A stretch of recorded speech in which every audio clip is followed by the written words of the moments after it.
오늘은 종려주일입니다. 계속해서 말씀드린 것처럼 예수님께서 십자가를 지시기 위하여 예루살렘에 들어가신 날을 기념하는 주일입니다.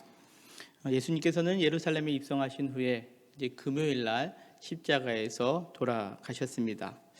이 기간 동안 있었던 일 가운데 오늘 우리가 함께 봉독한 마태복음 26장 19절 이하에 있는 말씀은 유월절 만찬이라고 불리우는 성만찬의 내용이 담겨 있습니다. 유월절 만찬, 이스라엘 백성들이 애굽에서 구원해 주신 것을 기념하며 유월절 가운데 만찬을 갖게 됩니다. 원래 이 유월절 만찬은 가족들과 함께 나누는 식사의 자리입니다. 근데 오늘 예수님께서는 이 마지막 유월절 만찬의 자리 가운데 가족들로 제자들을 초대하고 계십니다. 이 성만찬 자리는 예수님께서 새로운 가족이라 일컫는 이 제자들과 함께 떡과 잔을 나누면서 이 모든 이들에게 구원을 베풀어 주신다라는 것을 드러내는 자리, 이것이 오늘 유월절 만찬의 자리이자 또 성만찬의 자리입니다. 따라서 우리가 이 성만찬을 대할 때 내가 예수님과 새로운 가족이 되어 하나님의 구원의 은총 안에 들어있음을 우리가 기억하는 그러한 자리로 삼을 수 있습니다. 근데 오늘 이 중요한 유월절 만찬의 자리에 예수님께서 뜻밖의 말씀을 하시는 내용이 있습니다. 21절에 있는 말씀이죠. 그들이 먹을 때에 이르되 내가 진실로 너희에게 이르노니 너희 중에 한 사람이 나를 팔리라 하시니 라고 그렇게 말씀합니다. 성만찬 자리에서 배신할 사람이 있다라고 그렇게 말씀하시는 거죠. 이는 가룟 유다가 예수님을 배반하려는 것을 아셨기에 그에게 마지막 회개할 수 있는 기회의 말씀이다라고 그렇게 여겨지기도 합니다. 하지만 가룟 유다의 모습은 어땠습니까? 25절에 보면 예수를 파는 유다가 대답하여 이르되 랍비여 나는 아니지요 라고 그렇게 이야기했고 예수님은 네가 말하였다 라고까지 말씀하시는 장면이 나옵니다. 요한복음에 보면 이 대답 후에 가룟 유다는 예수님을 팔기 위하여 밖으로 나갔다라고 그렇게 기록하고 있습니다. 가룟 유다, 예수님의 12 제자 가운데 가장 열정이 있었던 제자로 일컬어집니다. 유다는 예수님의 그 능력을 통해서 이스라엘이 변화되기를 원했고 심지어는 예수님께서 이번에 예루살렘으로 입성하시면 많은 사람들이 예수님을 따르기에 그가 왕이 되면 우리가 이제는 로마의 속국이 아니라 새로운 나라를 이룰 것이다 라는 기대감에 있었습니다. 하지만 가룟 유다의 생각과 다르게 예수님께서 걸어가시는 길은 순환의 길이요 죽음의 길임을 말씀하십니다. 그러자 가룟 유다는 어떻게 합니까? 자기와 생각이 전혀 다른 예수님의 그 길을 듣고 나서 당시 노예 가격이었던 은 30냥에 예수님을 팔아버리게 되었다라는 겁니다. 유월절 만찬, 특별히 예수님께서 마지막 만찬이자 제자들에게 베풀어 주시는 이 성만찬 자리에서 이와 같은 가룟 유다의 배반의 모습이 왜 등장하고 있을까요? 그것은 우리가 이 성찬을 대할 때에 내 안에 있는 유다를 다시 한번 깊이 생각하고 우리 스스로를 돌아보아야 하기 때문에 그렇습니다. 혹시 내가 가룟 유다처럼 예수님을 믿는 것이 내 생각, 내 방법에 하나님께서 나를 돕기 위해서 우리가 그 길을 걸어가고 있다면 오늘 이 성만찬의 자리는 내 안에 가룟 유다의 마음이 있음을 깨닫고 우리가 다시금 이 성만찬을 통해서 하나님의 뜻에 그리고 예수 그리스도께서 우리에게 베풀으시는 그 은혜의 자리로 들어가는 것, 이와 같은 자리가 오늘 예배의 자리, 우리 성만찬의 자리가 되기를 주님의 이름으로 간절히 축원합니다. 자, 이제 제자들과 마지막 성만찬 자리에서 예수님께서는 제자들에게 꼭 기억해야 할 말씀을 전해주고 계십니다. 그것이 오늘 우리가 함께 봉독한 마태복음 26장 26절 이하의 말씀인데요. 먼저 이렇게 말씀합니다. 그들이 먹을 때에 예수께서 떡을 가지사 축복하시고 떼어 제자들에게 주시며 이르시되 받아서 먹으라. 이것은 내 몸이라 하시고라고 그렇게 말씀합니다. 예수님께서는 식사 중에 떡 한 덩어리를 가지시고 이것이 내 몸이다라고 그렇게 말씀하여 주셨습니다. 이 몸을 비유로 말씀해 주시면서 오늘 성경에 보면 예수님께서 행동하신 4가지 모습이 있는데요. 오늘 자막에서는 노란색으로 표시되어 있습니다. 가지사, 축복하시고 떼어 주셨다라는 것이죠. 먼저 가지사라는 단어가 헬라어로 람바노라는 단어인데요. 이거는 예수님께서 가지셨다라는 표현도 되지만 취하셨고 잡았다라는 뜻을 가지고 있습니다. 예수님께서 이 떡을 보시면서 이것이 내 몸이다라고 말씀하여 주셨는데 그것을 취하셨다라는 것은 어떠한 의미가 담겨 있느냐? 성부 하나님께서 예수 그리스도를 친히 취하셔서 구원을 이루어 가신다라는 것을 이 성만찬을 통해서 우리에게 알게 해 주셨다라는 겁니다.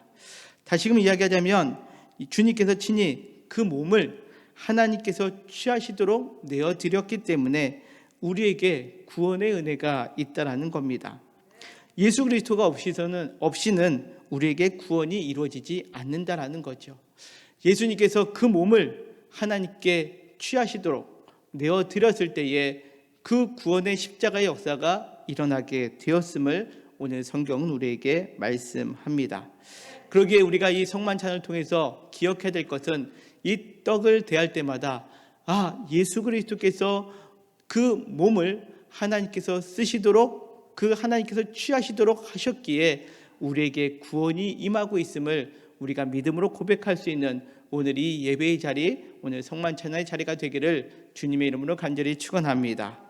또한 두 번째로 예수님께서 축복하시고라고 그렇게 말씀합니다. 축복하셨다. 이거는 축복했다라는 의미도 있지만 찬송하다, 감사하다라는 단어가 그런 의미가 됩니다. 율로게오, 다른 곳에서는 하나님을 찬송하고 또 하나님께 감사했다라는 겁니다. 주님께서 자신의 몸을 하나님께 드려질 때에 그 몸은 새로운 의미가 지니게 되었는데 그것은 하나의 몸, 하나의 떡이 아니라 이제 구원의 도구로 쓰여지기에 이것이 축복이고 이것이 찬송이고 이것이 감사다라는 의미입니다. 하나님께서 구원의 사역에 예수님을 통하여 이루어 가실 때 그 길은 험난한 길입니다. 순환의 길입니다. 그럼에도 불구하고 하나님께 쓰임 받기에 찬송과 감사로 여기는 것, 이것이 예수님께서 제자들에게 말씀하고 계시는 그 성찬의 의미 가운데 있는 찬송과 감사의 내용이다라는 사실입니다. 따라서 우리가 성찬을 대할 때 어떠한 마음을 가져야 되느냐? 예수님께서 그 구원을 이루어 가실 때에 소가 억지로 끌려가는, 도살장에 억지로 끌려가는 모습이 아니라 그 구원의 길을 걸어가실 때에 찬송과 감사와 복으로 여겼던 것처럼 우리가 그 은혜를 기억하며 오늘 우리는 이 성찬을 대하여야 한다라는 사실입니다. 그러기에 구원을 이루어 주시는 그 주님께 찬송하며 감사하는 자리, 그것이 우리가 드리는 예배의 자리요 또 성찬의 자리가 되어야 됨을 오늘 믿음으로 고백하는 우리 모두가 되기를 간절히 소망합니다. 또한 세 번째, 예수님께서는 그 떡을 떼었다라고 그렇게 표현하고 있습니다. 이 떼었다라는 것은요, 그냥 단지 떡을 떼었다라는 것이 아니라 찢다, 깨다, 부수다라는 그러한 의미가 담겨 있습니다. 찢기는 것은 고통이죠. 깨지는 것은 아픔입니다. 예수님께서는 이 자신의 몸을 찢기심으로 인하여 모든 이들을 구원하시기 위하여 자신의 몸을 십자가에서 찢겨지실 것이다 라는 것을 우리에게 미리 알려주셨다라는 겁니다. 나를 위해서가 아니라 그 많은 사람들의 생명을 살리기 위하여 예수님께서 친히 그 몸을 찢기셨다라는 거죠. 이게 얼마나 놀라운 사랑입니까? 우리는 그 십자가를 기억할 때마다 그 예수님의 그 찢기심을 우리는 기억해야 합니다. 우리가 오늘 이 성찬을 대할 때 우리도 이 성찬의 떡 한 조각을 받는 것이 아니라 주님께서 나를 사랑하여 주셔서 나를 구원하시기 위하여 그 몸을 찢기사 지금 그 주님의 사랑이 내 입으로 들어가고 있음을 여러분들 믿음으로 고백하며 성찬을 대할 수 있는 저와 우리 모두가 되시기를 주님의 이름으로 간절히 축원합니다. 또한 넷째, 주셨다라고 그렇게 성경은 표현하고 있습니다. 주셨다. 이 주셨다라는 것은 그냥 단지 전달했다라는 것이 아니라 나의 모든 것들을 다른 이에게 넘기고 기증했다라는 그러한 표현입니다.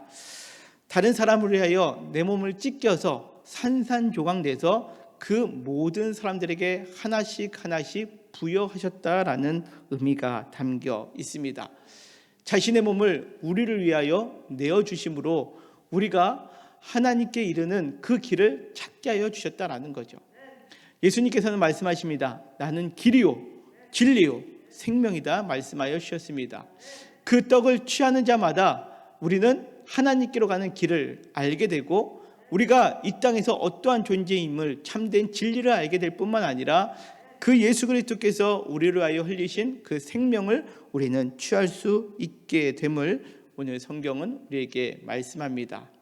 예수님께서 떡을 가지시고 또한 그것을 축복하시고 그것을 또한 떼어 나눠주시는 것이 이와 같은 신비가 담겨 있습니다. 오늘 이 성찬을 대하는 우리 사랑하는 성도 여러분, 우리가 예수님께서 그 자신의 몸을 하나님께서 취하시도록 그리고 그 모든 과정을 감사와 찬송으로 축복하시고 또한 자신의 몸을 찢겨지시면서까지 우리에게 자신의 몸을 내어주셨던 그 놀라운 사랑 그리고 놀라운 구원의 역사가 오늘 우리가 이 성찬을 대할 때에 더 깊이 기념하고 감사로 받아들일 수 있는 오늘 이 성찬 예식이 되시기를 주님의 이름으로 간절히 축원합니다. 또한 이어지는 27절 28절에 있는 말씀에 보면 또 잔을 가지사 감사 기도하시고 그들에게 주시며 이르시되 너희가 다 이것을 마시라. 이것은 죄 사함을 얻게 하려고 많은 사람을 위하여 흘리는 바 나의 피 곧 언약의 피니라 라고 그렇게 말씀합니다. 예수님께서는 잔을 가지시고 이 잔에 있는 것을 향하여 나의 피, 언약의 피라고 그렇게 말씀합니다. 이것은 구약에 나와 있는 전제를 인용하신 말씀인데요. 전제는 무엇이냐? 출애굽기 29장 또 레위기 23장에 보면 죄 용서를 위한 제사가 전제라는 제사입니다. 그 전제는 그 잔에 포도주를 가득 따라서 단의 부음으로 인하여 그것은 완전한 죽음, 완전한 헌신을 의미하는 그러한 제사를 전제다라고 그렇게 표현하는데 오늘 예수님께서 말씀하신 그 잔을 들어 그 흘리는 것은 언약의 피 전제 하나님께서 용서해 주시는 피시다라고 그렇게 표현하고 있습니다. 오늘 여기 성경에 보면 언약의 피라고 표현되고 있는데 누가복음에서는 이 언약의 피를 이렇게 표현하고 있습니다. 저녁 먹은 후에 잔도 그와 같이 하여 이르시되 이 잔은 내 피로 세우는 새 언약이니 곧 너희를 위하여 붓는 것이라 그렇게 말씀합니다. 예수님께서 이 언약은 어떤 언약이냐? 새로운 언약이다 라고 그렇게 말씀하고 계십니다. 새로운 언약, 예레미야 31장에 보면 이 새로운 언약에 대해서 이렇게 말씀하고 계십니다. 우리 같이 한번 읽겠습니다. 시작. 여호와의 말씀이라 보라 날이 이르리니 내가 이스라엘 집과 유다 집에 새 언약을 맺으리라. 이 언약은 내가 그들의 조상들의 손을 잡고 애굽 땅에서 인도하여 내던 날에 맺은 것과 같지 아니할 것은 내가 그들의 남편이 되었음에도 그들이 내 언약을 깨뜨렸음이라. 여호와의 말씀이니라. 그러나 그날 후에 내가 이스라엘 집과 맺은 언약은 이러하니 곧 내가 나의 법을 그들의 속에 두며 그들의 마음에 기록하여 나는 그들의 하나님이 되고 그들은 내 백성이 될 것이라. 여호와의 말씀이니라. 아멘. 자, 어떠한 의미냐? 옛 언약, 구약에서 있었던 언약은요 짐승의 피로 맺은 언약입니다. 그래서 그때마다 절기 때마다 짐승을 잡아서 우리가 죄사함을 받겠습니다 라고 하며 하나님께 제사 드리는 모습, 그것이 이제 옛 언약의 모습이라면 새 언약은 하나님의 아들 되시는 예수 그리스도의 피로 맺어진 언약이다라는 겁니다. 이 관계가 어떠한 관계냐? 옛 언약은 불완전합니다. 사람이 불법을 행하고 사람이 행하지 아니하면 그 언약의 조건이 깨어짐으로 인하여 파괴되었다라는 겁니다. 우리가 조금 전에 읽었던 예레미야의 말씀처럼 어떻다고요? 그들이 남편된 나 하나님이 있음에도 불구하고 그들이 그 언약을 어김으로 인하여 그 언약의 관계가 깨어졌음을 말씀하고 있지 않습니까? 이것이 옛 언약입니다. 이것은 사람이 지키지 아니하면 깨어질 수밖에 없는 언약이었다면 새 언약은 어떠한 언약입니까? 완전하다라는 겁니다. 그리고 그 언약은 하나님께서 무조건적인 사랑의 약속으로 파기되지 아니한다라는 겁니다. 어떠한 의미냐? 옛 언약은 사람이 율법을 행하느냐 행하지 않느냐에 따라서 그것이 되냐 안 되냐, 약속이 이루어가느냐 되지 않느냐의 관계였다면 새 언약은 사람이 중요한 것이 아닙니다. 하나님께서 언약을 하셨고 하나님께서 우리의 마음속에 그 언약을 심어주실 때에 그 언약은 완전히 그리고 영원히 종속되는 그러한 언약임을 우리에게 말씀해 주셨다라는 겁니다. 이것이 십자가 사건에서 우리에게 베푸셨던 새로운 언약이다라는 거죠. 사람에 의해서 진행되는 것이 아니라 오직 하나님께서 우리에게 흘려주신 그 피로 말미암아 이제는 우리 모두가 그 사랑 안에 머물고 있음을 성경은 우리에게 말씀하고 있습니다. 바로 웃기는 우리는 이제 옛 언약에 머물러 있는 존재가 아니라 그리스도께서 그 잔을 들어 우리에게 말씀해 주신 새로운 언약을 우리가 누리게 됨으로 인하여 더 이상 우리는 죄 가운데 허덕이는 인생이 아니라 날마다 새 언약 안에서 하나님의 자녀답게 하나님은 나의 하나님이 되고 나는 하나님의 백성이 됨을 믿음으로 고백하며 나아갈 수 있는 오늘 저와 우리 모두가 되시기를 주님의 이름으로 간절히 축원합니다. 자, 이와 같은 빵과 포도주의 그러한 말씀을 하신 후에 오늘 29절 이렇게 말씀합니다. 그러나 너에게 이르노니 내가 포도나무에서 난 것을 이제부터 내 아버지의 나라에서 새 것으로 너희와 함께 마시는 날까지 마시지 아니하리라 하시니라. 이에 그들이 찬미하고 감람산으로 나아가니라. 그렇게 말씀합니다. 어떠한 의미냐? 이제 예수님께서 이 죽음을 얼마 남지 않았기에 지금 지상에서 육신의 몸을 가지고 먹는 음식이 이것이 마지막 음식이다라는 것을 선포하신 겁니다. 그리고 이게 마지막으로 먹는 거라고 해서 마음에 우울하지도 고달프지도 애타지도 않고 그 하나님의 나라가 있기에 이제는 그 모든 것들을 감당하시겠다라고 그렇게 오늘 성경은 말씀합니다.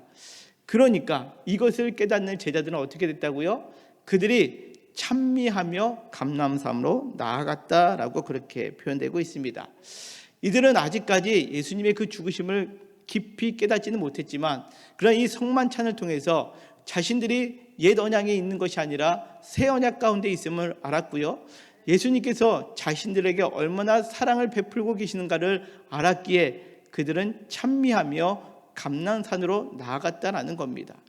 오늘 우리가 이 성찬을 맞이할 때에 우리의 마음이 오늘 이 제자들과 같이 성찬을 대한 후에 우리의 모습은 하나님을 찬미하고 또한 기쁨으로 우리의 삶으로 나아갈 수 있는 그런 우리 성도님들 되시기를 소망합니다.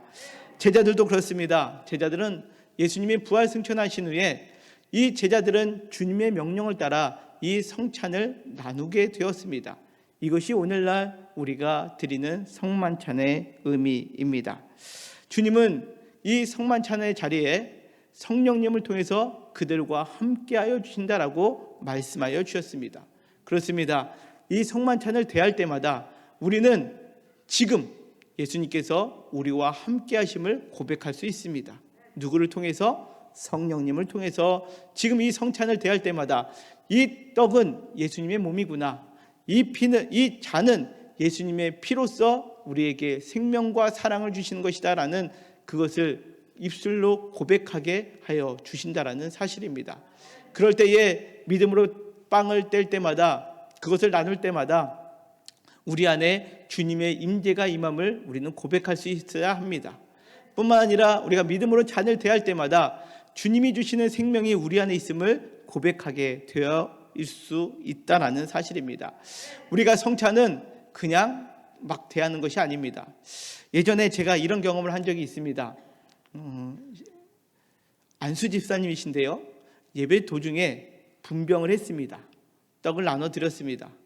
그리고 나서 이제 분잔을 해야 되는데 그분이 시계를 보더니 나가는 겁니다. 그러기에 뒤에서 이제 교역자가 지금 바쁘신데 그래도 분잔하고 가시죠 했더니 분병했으니까 됐어요. 그냥 나가시더라고요. 누가요? 안수 집사님이. 그러니까 우리가 사실 지금까지 신앙생활하면서 이 성찬의 의미를 제대로 인지하지 못하고 신앙생활하는 경우들이 있음을 저는 그때 좀 깨달았습니다. 오늘 우리 영통교회 성도님들, 우리가 이 코로나 기간 동안에는 성찬을 대하지 못했습니다. 제가 부임하고 나서 이 성찬식을 진행하려고 할 때 약식으로 하기는 좀 처음 성찬식이 약식으로 하는 것이 마음속에 많이 부담스러웠습니다. 그래서 계속 기도하다가 이번 이 종료주를 맞이하여 성만찬을 우리가 대하는데, 우리 모두가 믿음으로 오늘 그 떡을 대할 때마다 예수님께서 그 몸을 하나님께 드렸던 것을 기억하시고, 또한 그 모든 과정 속에 감사와 찬송이 임하였고 우리를 위하여 찢기시고 또 그 찢기신 몸을 우리에게 친히 주시는 사건임을 깊이 묵상으로 또 깊이 믿음의 고백으로 받아들이기를 간절히 소망합니다. 또한 잔을 대할 때도 마찬가지입니다. 그냥 우리가 포도주를 마시는 것이 아니라 이것이 생명의 피가 되고 이것을 마시는 자마다 새로운 언약 가운데 있기에 내 신과 내 능력으로 하나님께 나아가는 것이 아니라 오직 예수 그리스도 안에 있을 때만이 이 피를 통해서 내가 생명의 길로 나아갈 수 있음을 고백하며 이 성찬을 대하는 우리 영통교회 모든 성도님들 되시기를 주님의 이름으로 간절히 축원합니다. 그러기에 오늘 우리가 성찬을 대할 때에 주님이 우리 안에 계시고 우리가 주님 안에 거하는 것을 확인하는 자리가 되어야 합니다. 그러기에 이 성찬을 대할 때 우리는 몇 가지를 기억하셨으면 좋겠습니다. 첫째는 내 안에 가룟 유다가 있는지, 내가 여전히 세상의 유혹과 내 생각 가운데 신앙생활하고 있다면 오늘 가룟 유다를 이 성만찬 전에 말씀하여 주셨던 것처럼 우리가 세상의 유혹, 내 생각을 버리는 내 안에 있는 가룟 유다를 버리며 오늘 성찬을 대하는 우리 귀한 성도님들 되시기를 소망합니다.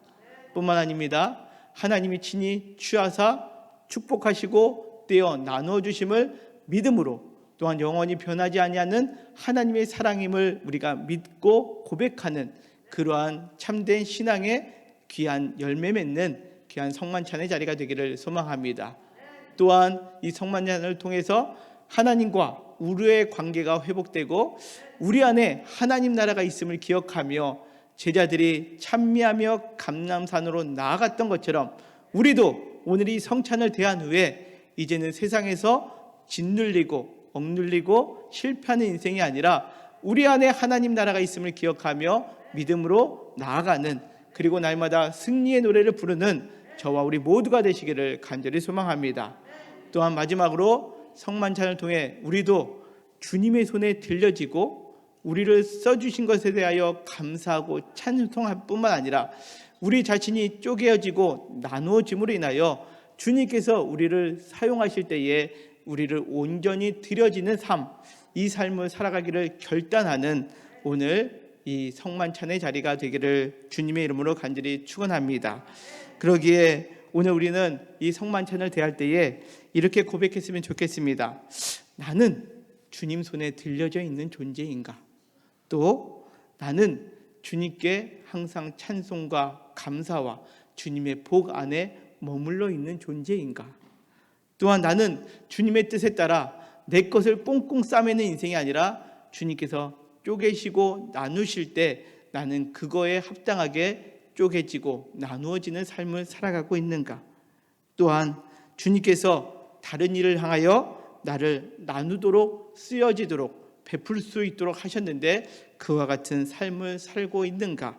우리 스스로가 오늘 이 성찬 속에서 자기 자신을 되돌아보며 온전히 주님의 사람으로 쓰임 받을 수 있는 우리 영통교회 모든 성도님들 되시기를 주님의 이름으로 간절히 축원합니다.